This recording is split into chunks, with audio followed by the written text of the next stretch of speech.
Jonathan Fessler from Oklahoma State University now walks up to the ring. He needs to hurl this shot at 20 meters if he wants to have a shot at winning.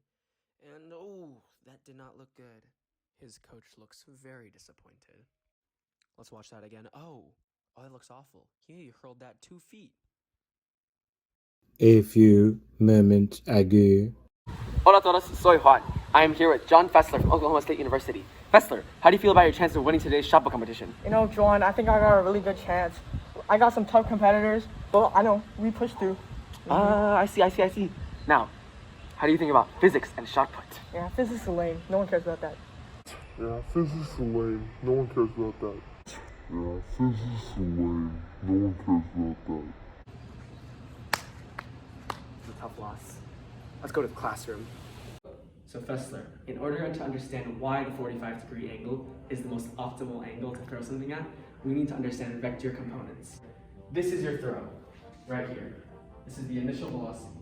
But, as vector components tell us, there is an x and y velocity that is included in this. Fessler, there's an equation you need to know. The velocity is equal to the square root velocity x squared plus velocity y squared. Does this look familiar? Yes, sir. That thing looks like Pythagorean theorem. That's correct, Fessler. If we move velocity y over here, these are congruent, and we make a right triangle, and that means velocity x squared plus velocity y squared equals velocity squared.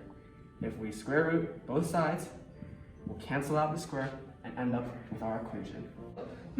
Coach, but I don't understand where the 45 degree comes from. That's a great question, Fessler. First, let's look at two more equations. Here, velocity y and velocity x equal sine theta and cosine theta times velocity. All right, Fessler, there's one more thing you need to know. What happens in projectile motion? Let's say your shot put goes like this. What happens at the top of it, the very maximum height? I don't know. First, you have an initial velocity with x and y components. And as the x velocity remains constant throughout, the y velocity actually becomes shorter until it's 0 at the maximum height. Coach, why is the y velocity 0 at the maximum height? Well, Fessler, let's say I throw this pen up in the air like this. At some point, it's going to come down, and at which point, the y velocity is going to come in the downwards direction, which means at some point, it'll stop in midair and come down. At the maximum height, there will be no y velocity. I bet. Now, we're going to show why 45 degrees is the optimal angle using projectile motion. All right, Fessler, there's a few equations we need to know. You already know that velocity is equal to square root of vx squared plus vy squared. You already know vx is equal to velocity times cosine theta. You know vy is equal to velocity sine theta. But now we have a few more. Velocity final in the y domain is equal to velocity initial in the y domain plus gravity times delta t. We also have one more we need to know. It's that delta x, which is the distance, is equal to velocity cosine theta times delta t. Let's say that theta is equal to 45 degrees, and let's say you hurl the shot put with an initial velocity of 10 meters per second. We want to solve for your distance and prove that 45 degrees is the optimal distance. So here, first, velocity is final in the y domain. Let's set that to 0. And when is it 0, Fessler? When it's at the maximum. That's correct. So velocity initial in the y domain, we know that it's equal to velocity sine theta. Your velocity is 10 meters per second, so it's 10 sine 45. Let's solve this equation. F of y is equal to f I y plus g times delta t. A delta t is only halfway, so really this is delta t divided by 2, because it's half the total time. So here, we're going to plug in 0 equals 10 sine 45 plus negative 9.8 times delta t. We'll omit the negative 2 now, we can multiply by 2 later. We'll do 10 sine 45, subtract that from both sides, then divide both sides by negative 9.8, and that's how we get delta T. Professor, can you please plug this into your calculator? Okay. Delta T is 0.72153753118. The important numbers, please. 0.72153. Perfect. Thank you. Professor, there's one more equation we learned. Remember? Delta x, which is your distance, is equal to v cosine theta times delta t. But since we want to know the whole distance, this delta t is double the delta t we just found. So what is double of 0.721? It is 1.44. All right, let's plug this in now. If we want to find the distance is equal to 10 cosine 45 times, say that one more time, 1.44. 1.44. Professor, can you please plug this into your calculator? Okay. It's 10.18. 10.18.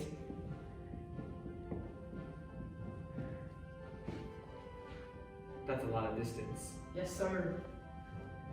Professor, now I need you to solve these two equations where theta is 80 degrees and 20 degrees so I can prove to you mathematically that 45 degrees is the optimal angle. I bet.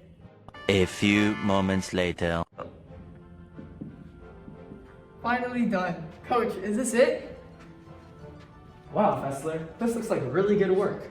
What have you noticed? I noticed that the distance traveled when the shot put is thrown at 45 degrees is greater than these two.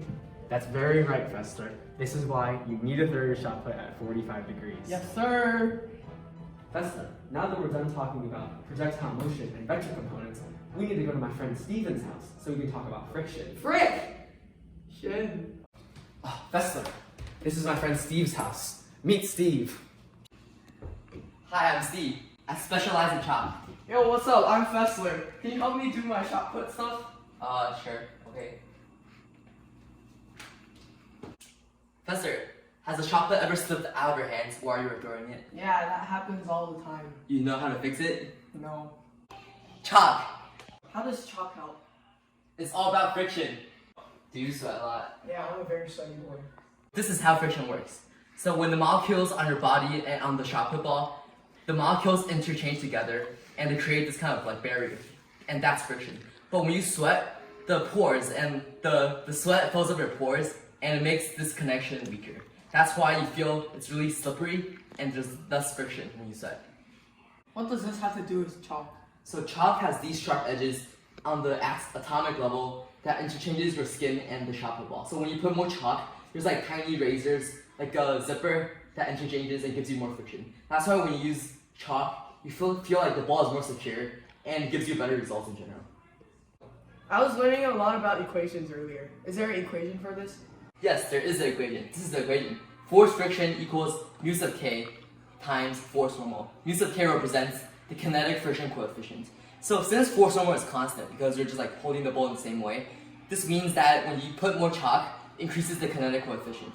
This means that force friction will also increase because they're directly proportional. That's very informative. I'll be sure to use chalk. Thank you so much, Steve. Look, Fessler, now we need to go to my house to learn one more thing. I already know so much about physics. Well, you need to learn one more thing. Newton's laws! Alright, Fessler, now that we're in a new place, I'm going to show you a movie I made about Newton's laws. Sounds pretty boring, coach. I already know a lot about Newton. Sit down! Now let's watch the video. So once upon a time, probably around the late 1600s, a man named Isaac Newton was sitting under a tree, and out of nowhere, a random apple just fell on him. So then he invented gravity and probably calculus on the side or something. So Newton didn't really invent gravity, but what he did do was shed some light on some principles that really help us understand physics and why things do what they do. In particular, his second and third laws really help us understand the basics of shot put. So Newton was a pretty smart guy, and he was able to figure out that force is equal to mass times acceleration, but his third law is even cooler. Check out Newton's cradle for the law of action and reaction. Whoa, that's so cool! Newton stated that, for every action there is an equal and opposite reaction. Well, what does this have to do with shot put? Well, according to Newton's third law, if I apply a force onto a shot put, that shot put will have to apply an equal and opposite force onto me. Thus, through Newton's third law, if we know that force 1 is equal to force 2, we know that the mass of the person throwing times the acceleration of the person throwing is equal to the mass of the shot put times the acceleration of the shot put. And since the mass of the person throwing is always much greater than the mass of the shot put, where the mass of the shot put is around 7 kilos, we know that the acceleration of the person has to be much lower than the acceleration of the shot put.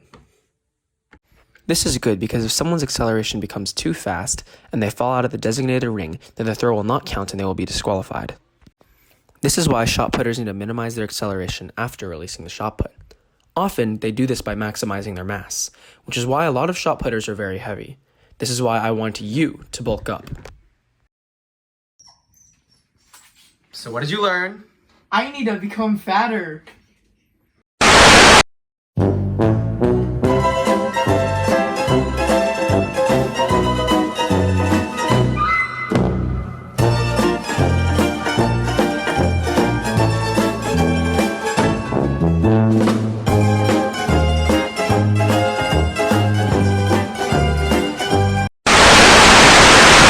Coach, I learned so much about physics today. I learned about vector components, friction, and Newton's second and third laws. I think I'm gonna win this championship. I'm very proud of you. You learned how they all apply to shot put. Yes, sir. Oh, hi, Fessler. What's up, Juan? How do you feel about today's shot put competition? I'm confident. I know everything about physics now. You do? Yes, well, sir. I pass you this mariachi hat. For physics. Gracias, my homie. Gracias, my homie. Let's take a look at Fessler. What's he doing this time? Oh, is he using chalk? That's a smart idea. He's walking up. How do you think he's going to do this time? Well, I don't think he's going to do very good after that last showing. But let's give him another chance. Jonathan Fessler heaves. Oh, and it's a rocket! He's won the competition! He sees it! Oh my god!